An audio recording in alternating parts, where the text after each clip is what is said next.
Assalamualaikum warahmatullahi wabarakatuh. Perkenalkan, nama saya Tiara Maharani Putri dengan NIM 213020212045. Saya dari Universitas Palangkaraya, Fakultas Keguruan dan Ilmu Pendidikan. Program studi Pendidikan Guru Sekolah Dasar. Rombel A semester 2. Saya dari kelompok 9, mata kuliah Ilmu Pengetahuan Alam 1. Dan teman saya, perkenalkan, nama saya Nina dengan NIM 213030212257. Saya dari Universitas Palangkaraya, Fakultas Keguruan dan Ilmu Pendidikan. Saya dari Rombel A PGSD semester 2. Saya dari kelompok 9, mata kuliah Ilmu Pengetahuan Alam 1. Nah, di sini kita akan membahas tentang teori genetika mengenai pembelahan sel mitosis dan meiosis dengan dosen pengampu Dr. Sri Endang Mugirahayu, MPD. Pengertian genetika.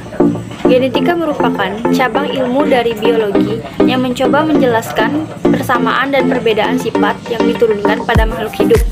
Selain itu, genetika juga mencoba menjawab pertanyaan yang berhubungan dengan apa yang diturunkan atau diwariskan dari induk kepada turunannya. Bagaimana mekanisme materi genetika itu diturunkan, dan bagaimana peran materi genetika tersebut. Fungsi genetika. Genetika penting untuk dipelajari untuk berbagai tujuan, antara lain: pertama, agar kita dapat mengetahui sifat-sifat keturunan kita sendiri, serta setiap makhluk yang hidup di lingkungan kita. Kedua, mengetahui kelainan atau penyakit keturunan serta berbagai usaha untuk menanggulanginya. Ketiga, mengenali sifat keturunan seseorang, misalnya golongan darah, yang kemungkinan diperlukan dalam kepentingan kehidupan. Sejarah perkembangan teori genetika. Sejarah perkembangan genetika awalnya dibagi menjadi 3 fase sejarah, yaitu sebagai berikut. Pertama, zaman pre-Mendel sebelum abad ke-19. Bangsa Babilonia 6.000 tahun yang lalu telah menyusun silsilah kuda untuk memperbaiki keturunannya. Sedangkan bangsa Cina beberapa abad sebelum Masehi melakukan seleksi terhadap benih-benih padi untuk mencari sifat unggul tanaman itu. Di Amerika dan Eropa ribuan tahun lalu, orang telah melakukan seleksi dan penyerbukan silang terhadap gandum dan jagung yang asalnya adalah rumput liar. Kedua, zaman Mendel pada tahun 1822 sampai 1884. Ditandai dengan waktu Mendel melakukan percobaan persilangan pada tanaman ercis atau Pisum sativum. Mendel ternyata berhasil mengamati suatu macam sifat keturunan yang diturunkan dari generasi ke generasi. Mendel juga berhasil membuat perhitungan matematika tentang sifat genetis karakter yang dia tampilkan. Faktor genetis ini kemudian disebut dengan determinan atau faktor. Dengan keberhasilannya tersebut, maka Mendel dinamakan Bapak Genetika dan sekaligus memberi dasar pengetahuan bagi genetika Mendel. Ketiga, zaman post-Mendel setelah tahun 1900. Zaman ini ditandai dengan ditemukannya karya Mendel oleh Hugo de Vries dari Belanda, Karl Skoren dari Jerman, Erik von Sermack dari Austria. Setelah itu, banyak ahli yang melakukan penelitian, diantaranya Bateson and Ponnet pada tahun 1861 sampai 1926. Pada tahun 1907, melakukan percobaan pada ayam untuk membuktikan apakah percobaan Mendel berlaku pada hewan. Mereka menemukan adanya sifat-sifat yang menyimpang dari matematika Mendel. Selain itu, mereka menemukan adanya interaksi antara gen dalam menumbuhkan suatu variasi. Fleming and Roux mengamati proses pembelahan sel somatik yang kemudian diberi nama mitosis dan meiosis.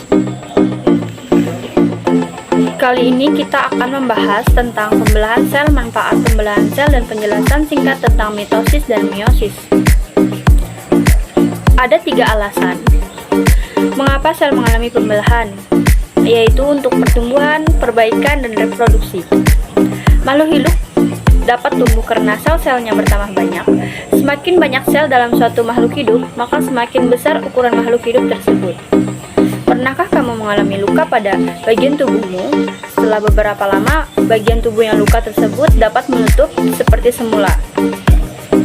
Pada intinya, bagian tubuh yang mengalami luka mengalami kerusakan jaringan. Perbaikan jaringan yang rusak pada tubuh kita adalah hasil dari proses pembelahan sel. Reproduksi atau perkembangbiakan adalah ciri lain dari makhluk hidup. Pada proses reproduksi seksual, diperlukan sel kelamin untuk membentuk individu baru atau anakan. Proses pembentukan sel kelamin ini dengan cara pembelahan sel. Pembelahan mitosis. Pembelahan mitosis merupakan tipe pembelahan sel yang menghasilkan dua sel anakan. Sel anakan tersebut mempunyai karakter identik secara genetik dengan sel induknya. Artinya, kedua sel anakan yang terbentuk mempunyai susunan genetik yang sama, termasuk dalam jumlah kromosom dengan induknya. Jumlah kromosom yang dimiliki oleh sel anakan adalah 2N atau disebut dengan diploid. Sel diploid adalah sel-sel kromosomnya yang berpasangan.